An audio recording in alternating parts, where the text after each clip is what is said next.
but it's his first chair. Hans Wegen's first chair, yeah, I heard. There's one, but this is kind of like the most underestimated chair, but it's actually my favorite piece because it's very rare. It's really, really, really rare, and for so many years we only thought that it existed on the backside of a photo. You could see it from the backside, and then suddenly two came up for sale, and they didn't know that it was so rare. Yeah. So get one. You get But the thing about it is, it's like the most underplayed chair. But everything, there's not a straight line in it. It's really a cabinet maker's chair. So everything is kind of like visual. But normally, if you have easy chairs, then they're lovely if you put them in a pair. Yeah. This chair, if you place it and you go around, and it's not like in a living room. It's nice because you can go around, but it's a sculpture, and it's just one of those ways for the collector. You got a piece that if you come, nobody knows. You know, nobody else has it, and it just got that little kind of like furniture art. Yeah, it really is. But for me, that is just absolutely lovely, and I've been using it. And it's a bit of the same with the cabinet down here. It's been like it's never been up for sale, so you don't know that this cabinet. It's the first time it's up for sale. So it's never been sold internationally. You know, there's probably about one or two of them, and what people don't know is this is intarsia made, and it is made to illustrate an oak tree. So it's acorns from an oak tree to illustrate like the Nordic thing. And people don't really realize it, and it's made by a maker named Michael Lawson, and Michael Lawson was both a carver and a cabinet maker, and Wegner dreamed about being either one or two, and being a carver was not really fashionable at that time, but this was made like a competition to support his kind of like both sides. This is like the cabinet side from Michael Lawson, but if I take you here, I can show you a bit like this is kind of like the carver's thing. And this is kind of like carver's work, but that was it wasn't fashionable, but it's really, really fun to see. But if we take it like this, and one thing, if you take Wegner, there's a few key years. One of those years is 1944, and in 1944, Wegner he went to the School of Arts and Craft, and in Denmark there was a teacher named Kåre Klint, and Kåre Klint was telling everybody how should furniture be made. It was supposed to be both aesthetic and functional, but you measured everything, and that is one of the things you took and made it functional. And then you had to learn from old furniture tradition, so that will be English or British, but also Chinese. Yeah. And it was supposed to look like this. It was kind of like this was how it was supposed to be and look like. It shouldn't be too dangerous in a way or too playful, but Wegner actually wanted to kind of like make something to surprise you. But this is the example. This is where it goes for video. Even though, no matter what, because this is just so funny. This is 1944. Oh, okay, yeah. So it automatically slides off. Yeah, that's beautiful. And that is just, I only have knowledge of two of them, and one of them is in a design museum in Denmark, and there's this one. And then it's kind of like multifunctional. So you can actually put diamonds in it. Have like this. This is just, it's a bit of fun. This is, if you want some collector's piece, this is a great price too. It is. Everything is a bit conservative regarding prices, and but for me, the most important thing has been to make a narrative, illustrate and show a variety of his career and what he'd been doing, kind of like the cabinet makers thing. Like this chair, this probably made, we don't really know, but there's either 4 or 5 of them. It's probably made, there's a set for kind of like a special order made, and that was like without armrest. There was 4 of them. There's 4 with armrest and 1 presented at the Cabinet Makers Guild Exhibition 1944. Same years over here, but it's like a further development of the Chinese chair tradition. Yeah. So it's the first one, like standing on the shoulder of giants. If you're into music, it would be like Oasis standing on the shoulder of Beatles. Yeah. And this is like the next level, showing off a few things that were really Wegner's signature. There's 2 things about him. He was the first one to do highlighting joints. So when you put like pieces of wood together, he highlights the joints and make it into artwork instead of covering it up. And that was how they did before. But also this functional idea that if you place your arm like this is the most comfortable way, instead of just, it looks nice like this, but it's not the most comfortable way for your joints. And that is functional. But this is made like a cabinet maker's edition. Wegner, because this is made during Second World War. Over here, you have, this is for industrial production. So Fritz Hansen, who's the maker of this, came over and saw, Wegner has the possibility and the skills to make new types of furniture, so they hired him to do that. And they used technique both made in Austria, that was kind of like bombed during Second World War, so they didn't really have the chance to produce things. And they took the new techniques made to make planes, like firefighters' planes in the British Army, in the US. They had to bend wood in levels, not just straight around, but actually done like this. So this is a prototype. It's a prototype, okay. This is a prototype. There's probably about 4 of them, or 5 of them, sorry.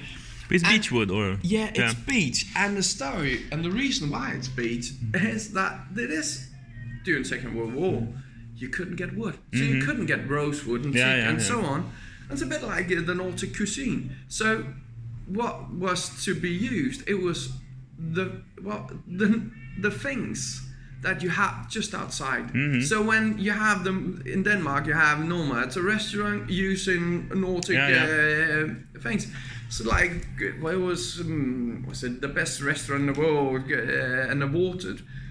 The same way was Wegner thinking. He was saying like, I use Nordic materials. So we have beech in Denmark. That was like a ton of it. So he took it and experimented with it for industrial use instead of just making cabinets thing. This backrest in 1943-44 is made in 1 piece. Today you can buy this chair. They can't even make it in 1 piece. They make the backrest in 3 pieces, joined together. And should you, like standing on the shoulder of giants, it's really interesting to have a discussion, because people who collect Chinese furniture are also interested in this piece, because if you have the traditional chairs, it's actually made from a design tradition where if you take away all the top, it is supposed to be a table, and then you add things. So it's the traditional going like this, but it's the first edition where you took craftsmanship and put industrialization together to make something, but it was too difficult to make and it was too expensive. There's only a really limited edition made. But it's like that, and then more common, but it is things like that makes it interesting. And that is why suddenly some of these pieces probably end up at some museum or some eccentric collector somewhere. This might go to China after my video that I put up. Yeah, you never know. But these are actually, they're interesting because it is a further development of the most interesting things made in China. It is. And there is a few, like in here, there's a few unique pieces. But if you come along, show you something in here.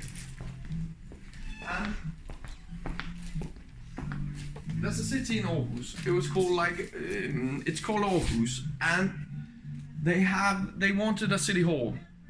It ended up looking like this, and it was made during Second World War, and it's a Gesamtkunstwerk.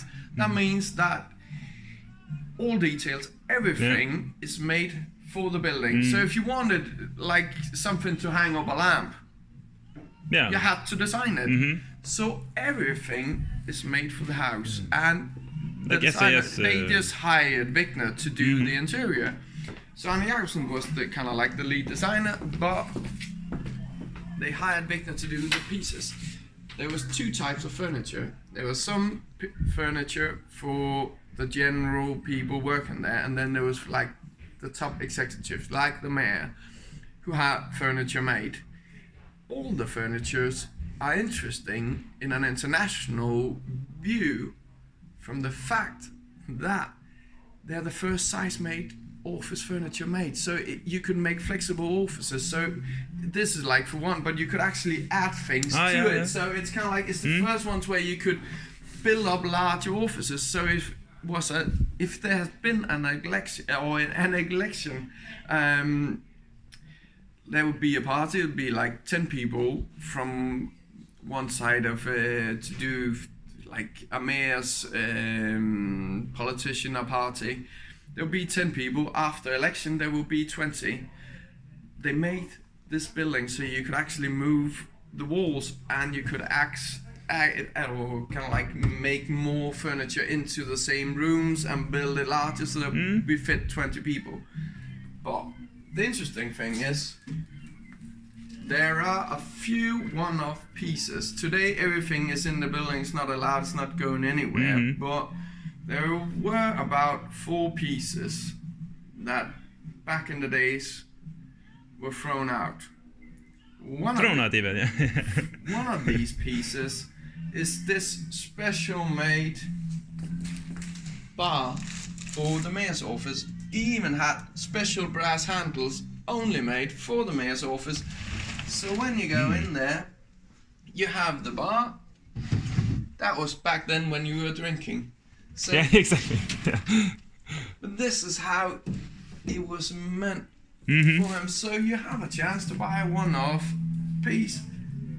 It's just absolutely brilliant. But you buy not just a bar, you actually buy a piece of history regarding, well, Denmark, an international design tradition, just then as an example to illustrate how important Aarhus City Hall was. It's the first building, 1941, that had heated floors. Oh, really? Yeah, it's so much fun. The only problem was that they put them in like pipes and put it into concrete, and they didn't really think about over the years that those pipes would like cluster so the water couldn't run, so now it doesn't work anymore. But the fact that they actually made it, 1941. But then the Japanese are going to tell you that they have and they have, and it's not like the world, like the first in the world, but in Denmark, regarding that, it's it was just fun because some of the, you know, when you have like this up for sale, it's just to illustrate that everything for the building was made just special because you couldn't buy stuff, you designed it. No, it's great. It's really great. You collected everything here. Yes, so it's my collection, and it's to show a narrative of everything. And I started collecting them when I was 13. Oh, 13? Then it's just my mom and dad thought I was a madman. I'll take you in here, show you your feet. Because just so people understand, there are key years like 1944, it's kind of like those years when Wegner wasn't looking like Wegner. He was doing classical pieces of furniture, as I showed before, because that was what the surroundings expected of him. But Wegner, his key year for international breakthrough is 1949. That is kind of like the year where he made it in the US for the Danish Cabinet Makers Guild exhibitions, and they were kind of like, you took a designer and you took a maker, like a cabinet maker, and they were put together to make pieces of furniture that were kind of like ahead of time. So it wasn't to please the public, it was to make furniture that you hadn't seen before. And Wegner's design signature, like international design signature, was highlighting the joints. So when like if it was in wood, when two pieces of wood are joined together, you actually see the details. And this is like, the chair is probably his most famous chair. And those details, and this chair was designed in 1949. So when you have the table, you have a chair over there as well, you have the sofa, and you have a hanging folding chair here. This is 1949, and an American magazine, like the year later in 1950, they brought an article saying, mainly about Wegner, and there's also Fenjul, who also a Danish designer. They were kind of like, these are the most interesting designers at that time. And they took the chair, if you have it over here, and they took it and highlighted it and called it the world's most beautiful chair, the most perfect chair. So instead of just having a model number, it is simply known as the chair. And then a funny story regarding it became famous because it was used in a television show with President Kennedy sitting debating. And I don't know if it's true, but a guy I talked to related over there, the producer of the show was married to a Danish girl, so they had Scandinavian furniture at their own place, and thought it was just interesting. It looked nice. It's a bit of a coincidence. This chair was placed in there, but I think Wegner kind of liked it because I think he sold like 1 million. It's just been an icon ever since. But it is what made him. And then afterwards, he was kind of like doing cabinet makers things, like extremely lovely, again highlighting the joints. But he was doing cabinet makers things. And why did he become really famous abroad? Why is he an international name? It's also something regarding marketing, because he was thinking in another way. And there was a salesman, he approached Wegner and said, what if we present everything like a room with sofas, dining chairs, easy chairs, presented together, but made by different makers, industrial makers. So they made something called Celesco. It was actually a short name for sales company, and it was just furniture makers, but it was presented together mainly to get salespeople or people buying from the US. Made it quite simple for them, presented together, and suddenly he was selling a ton of furniture. You could either go for the cabinet makers or high quality furniture makers edition made for industrial use. And that is rather interesting, because Wegner was doing that. He was kind of like saying, I make a theme, like a chair like this, but I also think of it for a theme as a theme of variation. So I make it for industrial use. So this is like a prototype made for industrial use, but it's the same idea, same principle, just using different materials. The same if you look over here. It's a really, really rare chair made for in 1943 for a good friend of his. I know of, I think, about 5 of them in total, but if we take it out like this, have a look. See this chair? Once again, design signature, the joints. The first to do so, highlighting them, and then if you go like this, then suddenly you see small details. If you even have the ability to lift it, you find out it is heavy like hell. But same idea. Take a chair, take a theme, and let's see if we can get one out like this, then this is the same. It's the same idea, just without the armrest, but this is made for industrial use. So this is made by, well, Fritz Hansen as a test and a prototype, because the problem was with Wegner, the level of quality and craftsmanship, he put it up here. So it was too expensive to make and put into industrial use, unfortunately, and putting in the details too expensive to make. So it was only made like a test series and also limited edition.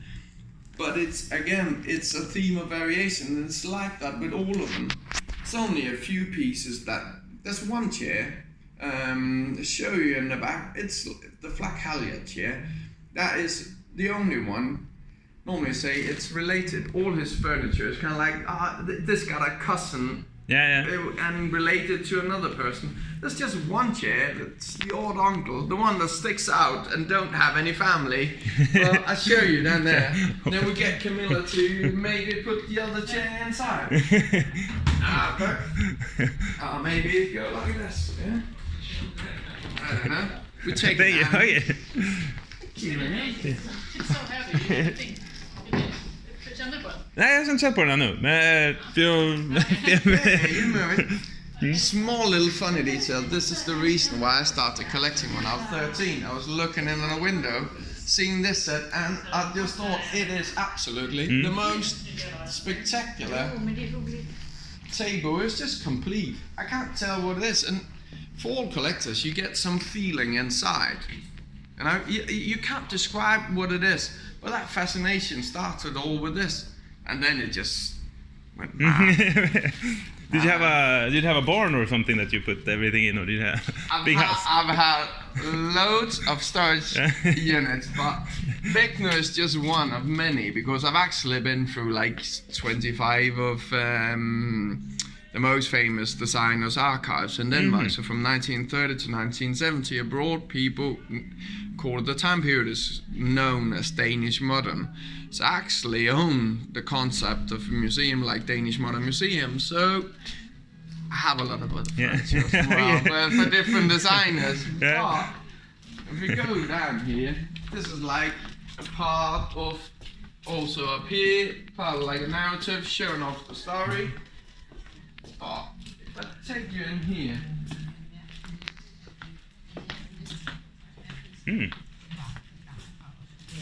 just take it down there.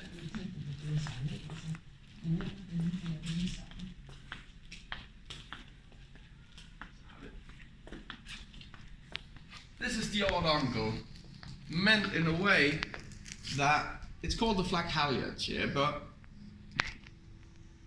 what makes it interesting, seen from a design point of view, when it was made in 1950, it changed the way that you actually use a chair. Normally, when you have it like this, you're lying straight like this. This was how people used like easy chairs before. This one, you see, you have different sitting line positions. You can actually do like this. So he made it when he was on holiday and he was at the beach. He took a shovel and he actually shaped it like this. So it's a bit just out of the ordinary, and it changed the way internationally, because you hadn't seen it before, that you could actually have different size and angles to have different and new sitting positions. So this is kind of like an icon for that reason, and it's a bit of the same with the rest of it, but it's the odd one. It's kind of like Wegner was not to be, he didn't want to be put in a, he wanted to be like going outside of the box. He wanted to be playful. He wanted to experiment. So when people thought, well, I should stick to the wood, he changed it and said, and then suddenly these are kind of like prototypes of a daybed. So you actually do like this, and suddenly it's a multifunctional thing, and then suddenly you have a chance to lie down. they were never sold. So there are only a few pieces made of it, and there's a red one down there as well. And it's just a fun, multifunctional thing to illustrate the mind of him. What year is this from? It's in 1969. I think. Oh, okay, yeah, it looks a bit 70s. Let's go for yeah, 69. It was. That is kind of like normally I remember all of the years, but once in a while there's. Because right now there's I don't know how many pieces have been sold like this, but. And there's many chairs I haven't seen from Wegner.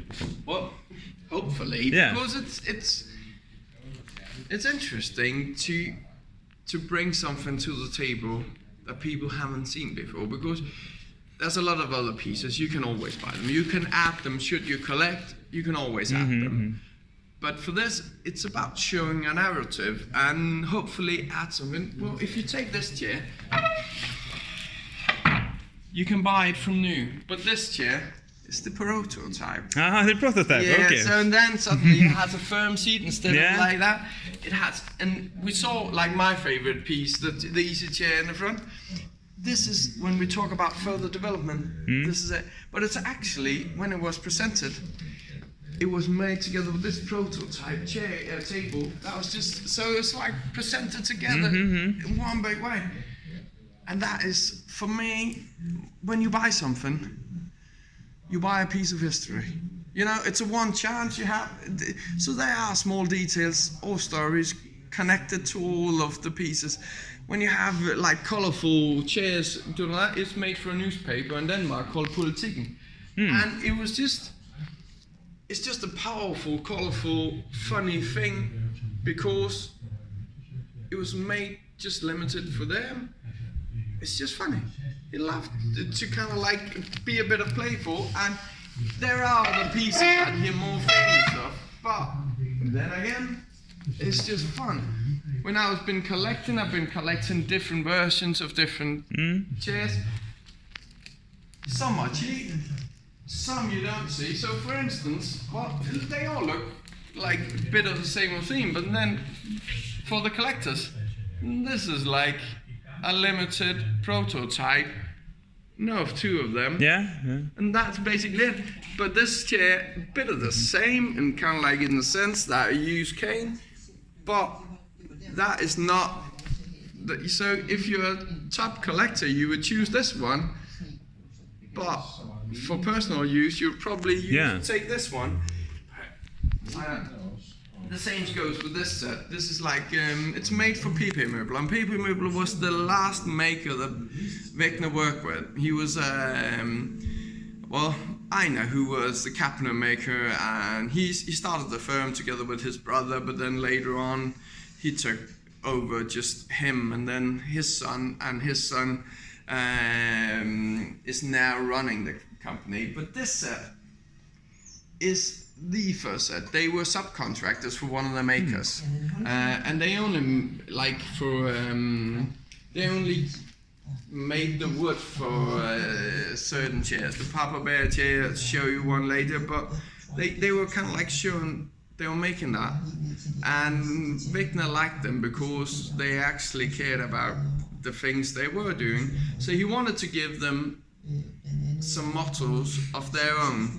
And this set and this motto is the first one. So they had their furniture sold at a cabinet maker, Johannes Hansen, their showroom. So this set is a unique set, one-off, made only as the first one for that showroom, and the colors were picked because it was his own favorite color. So he made a special, unique set for this. There's two extending leaves, so you can actually make it longer, but it's just it's that little thing that I personally love. If I go to an auction, and I thought, I like this, yeah, but also like it just with that little twist that makes it just mine. That the other people don't have it, and it goes the same as when you're here with the red one. If you see them, they're just lovely. Yeah, these are great. They're just great, and they're quite difficult to make, but they're only made in 10 pieces. Only made 10 pieces. So it's a prototype, and it was going like this, but it's made in 10 pieces, and nothing more. And what makes it funny? Yeah, well, you have a chance to buy 2 of them now, and that's it. But there are 10. So, and the same goes with this. It's just interesting. It was made by Plan Möbler. It was kind of like the one when I told you making furniture also for City Hall and put things into industrial use first to make size-made office furniture. Just before they closed, they made and experimented then suddenly with steel, painted metal. So, but this is a prototype never seen sold before. So, from a financial point of view, it's gonna be a bit fun to see how it goes. Yeah. But it's just elegant, fun. He made, was it 4 or 5 different editions, and they only made like 1 or 2 of each as a test, but I've never seen that. This is the first one I've ever seen in real life. And I've been collecting for 25 years. So go with this, it's kind of like, I know 4 of these, but when you saw the folding chair from 1949, that chair is a further development. This is just an industrial edition of the same principle. But this chair, and that's kind of like, it was supposed to go into industrial production, but never happened. So I know of 4 personally. I know of 4. I had 2. I've sent 1 to my really good friend, a Japanese collector. Then there's this one, and then there's 2 that Wegner used himself in his own living room. But that's amazing. It's all. How do you find all these? I mean, do you pick them up on auction, or how do they contact you? Or? Well, with bukowskis, I've been working on making it like my contribution to a museum and making that happen in Denmark, and for different reasons it didn't happen. And then bukowskis knew that I've been working on it for quite a while, and then I thought, time is now. I want to present it like I've visualized it in my head, as I always wanted it. And then I said, should we do it like this? Make a nice catalog and make it a theme auction. I said, all right, time is now. Let's do it.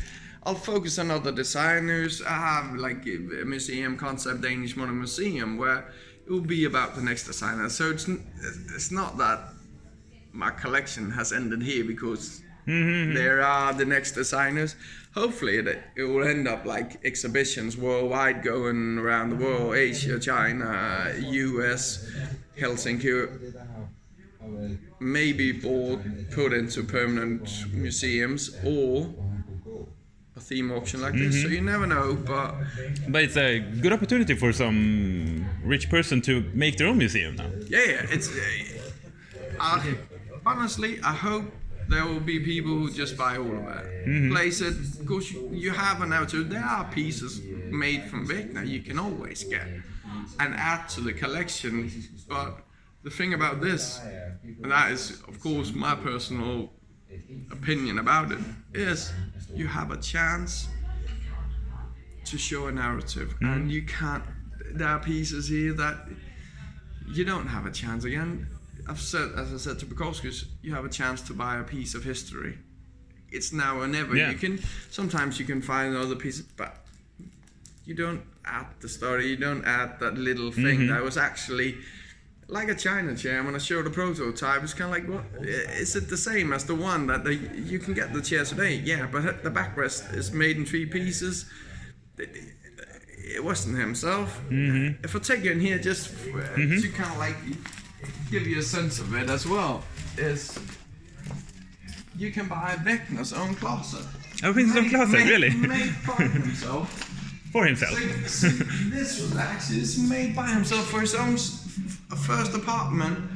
So when you have it, this is how it looks like inside. In Danish, it's written. It was actually bought. It's made by himself. Made one for himself and his wife Inga, and he sold it when he moved from one part of Denmark to another. He sold it to his good neighbor in Copenhagen. So he bought this cabinet. The other one, his daughter Eva still owns it and has it in his own hive in the basement.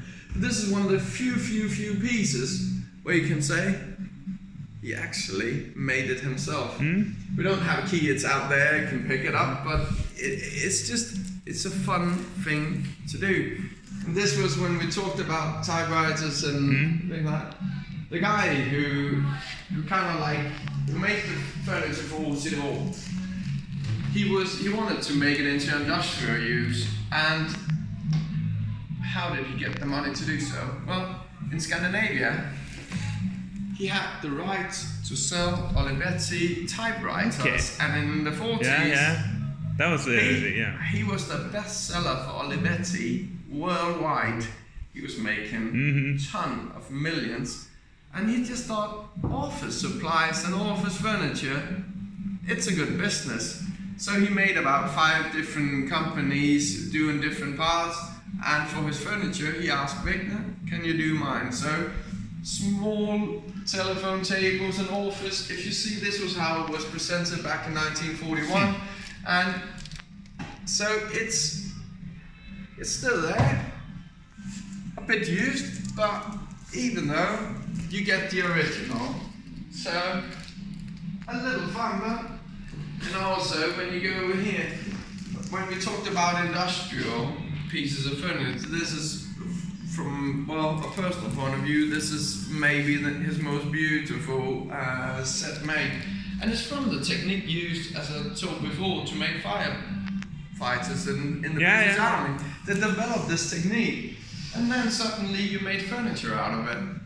And you have a beautiful chair and sofa and table. Wegner's problem was that he had his breakthrough with cabinet makers' furniture. So suddenly he stopped working with this because he just got famous. And even though he's the most productive designer worldwide ever, made about more than 2,500 pieces, which is just an enormous amount. If you take it normally, people are quite pleased if they have 1 or 2 in production. But this is a story about it, and should you have any questions, let me know. Something like that. This is great. I will put this on our furniture blog in China. This is great. I mean, I think there's going to be a huge interest for this interview. Hopefully, but otherwise, give me a call or do something again, because you know it's like this. I think it's a great opportunity. It's great stories. You can get some interesting pieces. You have a chance to buy something rather cheap and rather expensive. It's really conservative estimates, but some of it will skyrocket probably, and some will be, but it's supposed to be for everyone. So if you're a young guy, 13, want your first chair and you're sitting, if it's China or Japan or whatever, or you want that top piece that was actually, you have one chance to get it. It's actually a museum piece or a top collector piece. Now's the time. It really is. I mean, I have to open up my wallet to get something from here. Hopefully. I hope it goes well. Most important is show something like an exhibition for people to maybe find it interesting. Hopefully. Thank you very much for. Absolute pleasure. It's a real pleasure.